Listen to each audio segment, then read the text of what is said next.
Dios los bendiga, queridos amigos y hermanos. En esta ocasión vamos a estudiar una breve reflexión devocional para una aplicación espiritual en el libro del profeta Oseas. Vamos a leer el texto del primer capítulo del versículo 2 del primer capítulo del libro de Oseas. Y vamos a sacar una bonita reflexión acerca de este texto bíblico que nos dice: el principio de la palabra de Jehová por medio de Oseas. Dijo Jehová a Oseas: ve, tómate una mujer fornicaria e hijos de fornicación, porque la tierra fornica apartándose de Jehová. Vamos a buscar la dirección de Dios, vamos a orar delante de Él para que nos dirija a través de esta palabra y nos dé la sabiduría y poder entender sus dichos. Amado Padre Celestial, te damos las gracias por este día.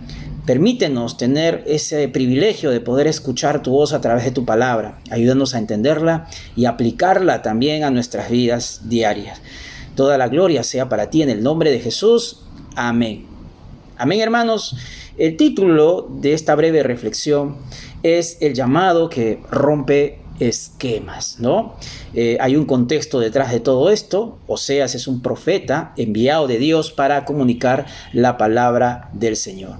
Y quiero un poco introducirlos al contexto de este momento, donde Dios que da algunas indicaciones a su profeta. ¿Qué estaba pasando en el pueblo de Israel?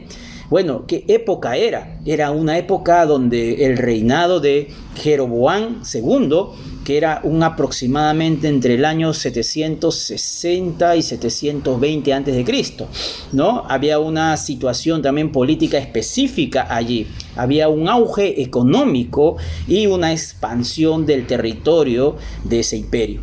Pero también había alianzas con Asiria que comprometía espiritualmente al pueblo judío, al pueblo de Israel.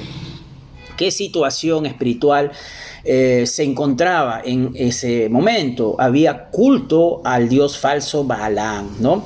Había una prostitución sagrada también a los templos donde se rendía culto a este falso dios. Había un sincretismo religioso también. El pueblo mezclaba la adoración a Jehová, al Dios verdadero, con ritos o rituales paganos de los pueblos que estaban subyugando al pueblo judío. Y esa era la condición espiritual y también la condición moral, ¿no? De alguna manera afectaba también, pues había injusticia social generalizada en todas las esferas de la sociedad. Había una opresión también de los pobres y corrupción en el sistema judicial. Y un dato importante, ¿no? Que Israel vivía su mejor momento económico, donde había abundancia, prosperidad, ¿no? Pero también a la par vivía también su peor momento espiritual. Qué coincidencia, ¿no? Qué contraste. La prosperidad los había cegado y había endurecido su corazón. Y eso es lo que vemos justamente en ese contexto donde el profeta Oseas es llamado por Dios. Vamos a analizar un poco el texto bíblico que hemos leído, como dice el versículo 2 del capítulo 1. El principio de la palabra de Jehová. La palabra hebrea es Teshilat. Esa es la palabra hebrea que se usa aquí, que significa comienzo, punto de partida. Oseas es el primer profeta escrito del reino del norte. Dios está iniciando algo nuevo a través de este hombre de Dios. Cuando Dios quiere hacer algo nuevo en nosotros, siempre comienza con una palabra profética, una palabra que desafía lo establecido y rompe con lo convencional, ¿no? A veces nos saca de los esquemas religiosos, nos saca de esos cuadros o esa religiosidad o esas formas en que estamos viviendo y normalizamos. Esto sucede con Oseas. Algo venía y él de repente no lo iba a entender en su momento, pero después sí. Y le dice a Oseas: ve, toma una mujer fornicaria. Ese es el mandato divino, el mandato del Señor. La palabra hebrea es sanat. Esa es la palabra hebrea que significa prostituirse, ser infiel, hablando de mujer fornicaria. Es importante notar aquí que no se trata de una mujer que sería fornicaria en el futuro, sino una mujer que ya está en ese estado de fornicación. Gomer, que que así se llama la mujer, ya estaba inmersa en esa vida cuando Oseas la toma por esposa, por mandato divino. Dios realmente aquí vemos cómo no llama a amar a quienes son realmente fáciles de amar, ¿no? A veces somos desafiados en esa esfera, sino a quienes están atrapados de alguna manera en el pecado y necesitan ser rescatados. Ese es el desafío que Dios nos pone en algunos momentos de nuestra vida cristiana, también a nosotros. Seguimos entonces con el texto que dice, porque la tierra fornica apartándose de Jehová. Eso menciona el texto bíblico. Entonces vemos aquí cómo Dios conecta directamente la infidelidad física con la infidelidad espiritual del pueblo. El verbo fornica, sanat, se repite intencionalmente, convirtiéndose en el tema central de todo este libro de Oseas. En realidad, la relación de Oseas con Gomer sería un espejo de la relación de Dios con Israel, ¿no? Nuestra relación con Dios muchas veces se refleja inevitablemente en nuestra relación con los demás. Podemos ver eso en nuestra vida también cotidiana, en nuestra vida diaria. Vamos a continuar entonces ver ahora el propósito divino que hay detrás de todo esto. ¿Por qué hay este mandato de Dios para el profeta Oseas? ¿Cuál es el propósito de todo esto por la que Dios manda a Oseas a tomar por esposa a Gomer, a una prostituta, a una fornicaria?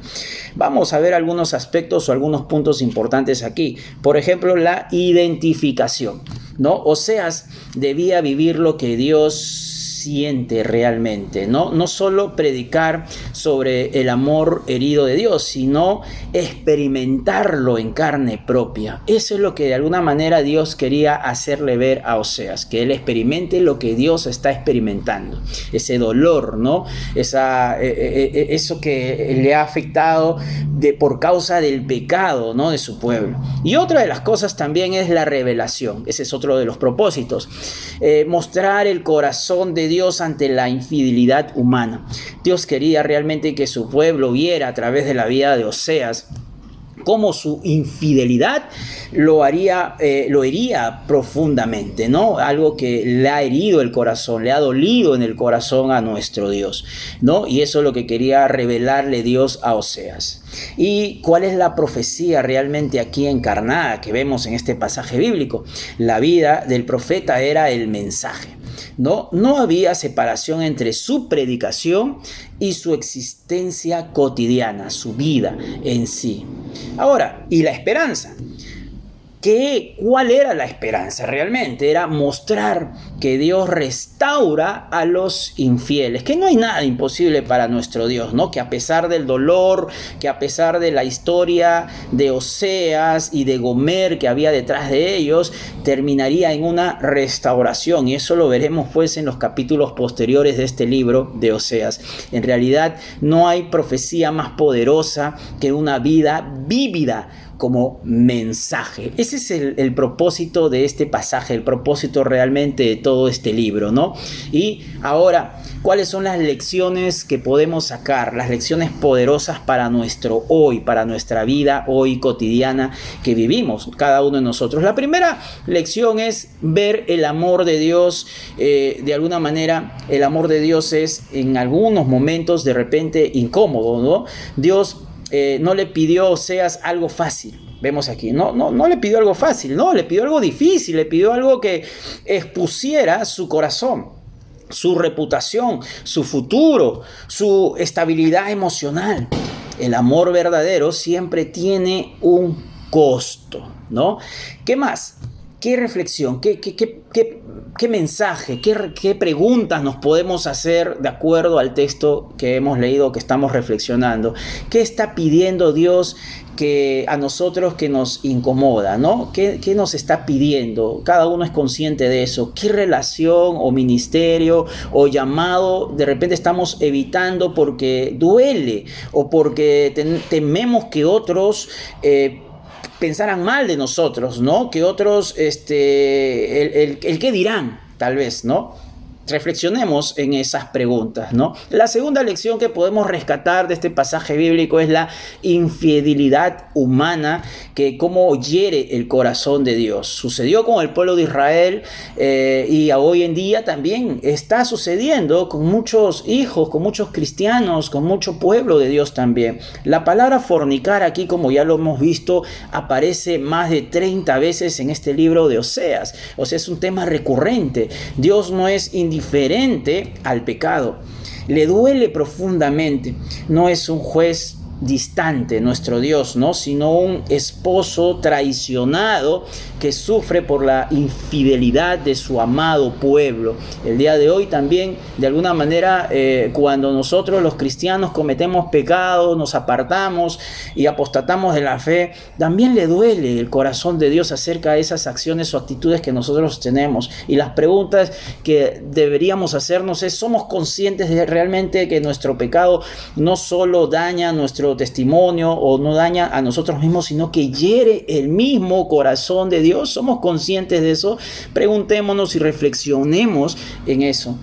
Hemos considerado también, otra de las preguntas, ¿no? Nosotros realmente hemos considerado cómo se siente Dios o cuando a Él te da su mayor amor que entregó por la humanidad, que es a su Hijo, y nosotros de repente somos indiferentes, insensibles ante ese regalo divino de Dios.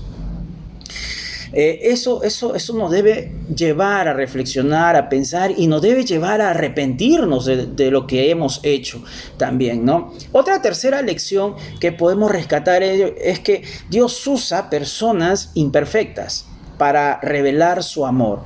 Nadie es perfecto, todos somos imperfectos, cometemos errores, y Dios realmente usa esos instrumentos para su gloria, ¿no? Vamos a ver cómo vemos aquí cómo Gomer no era una mujer virtuosa, era una prostituta, una fornicaria. Su pasado era oscuro y su reputación estaba por los suelos, estaba manchada. Sin embargo, vemos cómo Dios la usa como un instrumento para mostrar su gracia incondicional. Qué bonita lección, qué bonita reflexión. Vemos, ese es el propósito también de este libro.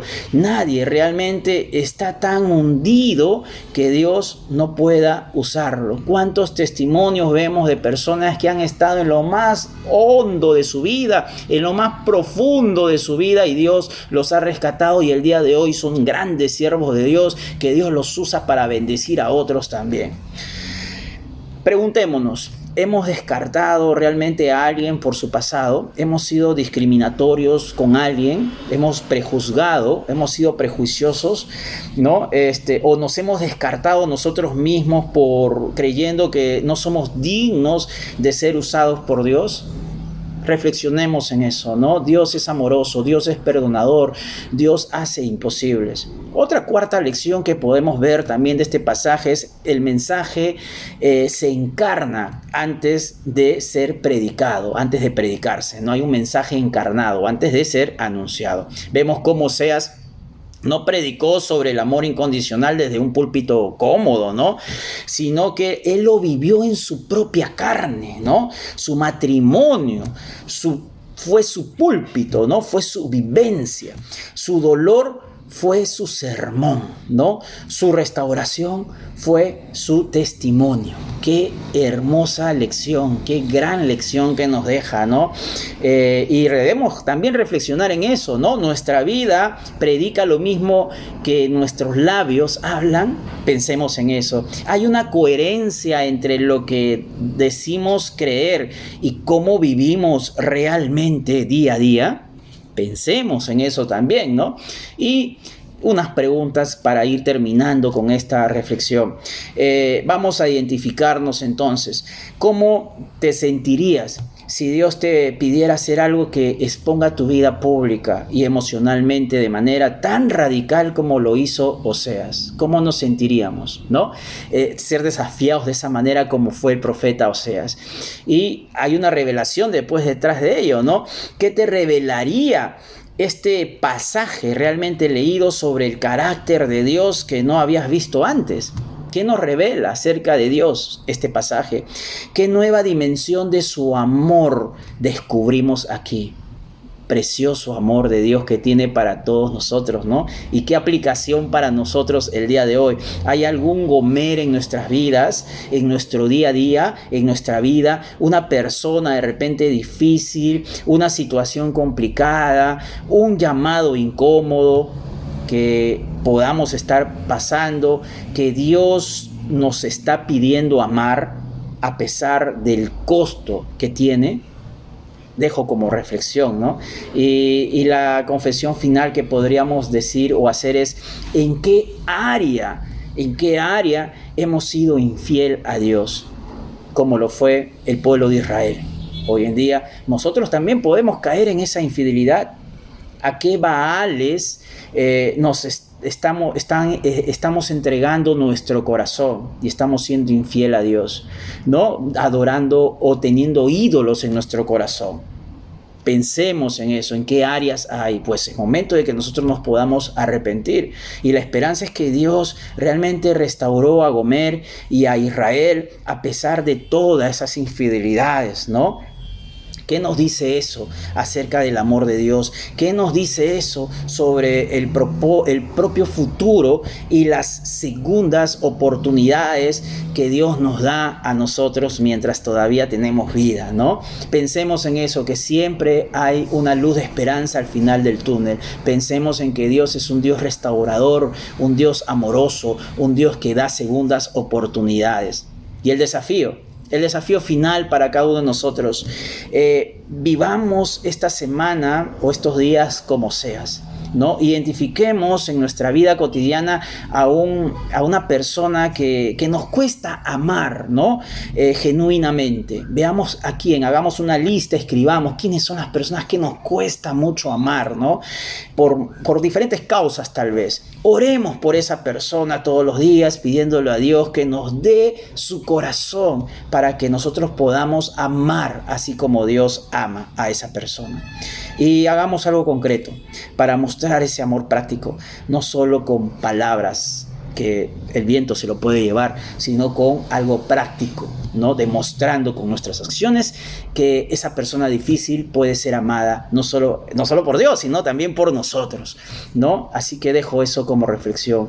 Espero que les haya ayudado esta reflexión bíblica, hermanos, una reflexión devocional para una aplicación espiritual. Que Dios los bendiga. Con ustedes ha sido el hermano Cristian. Nos vemos pronto. Bendiciones.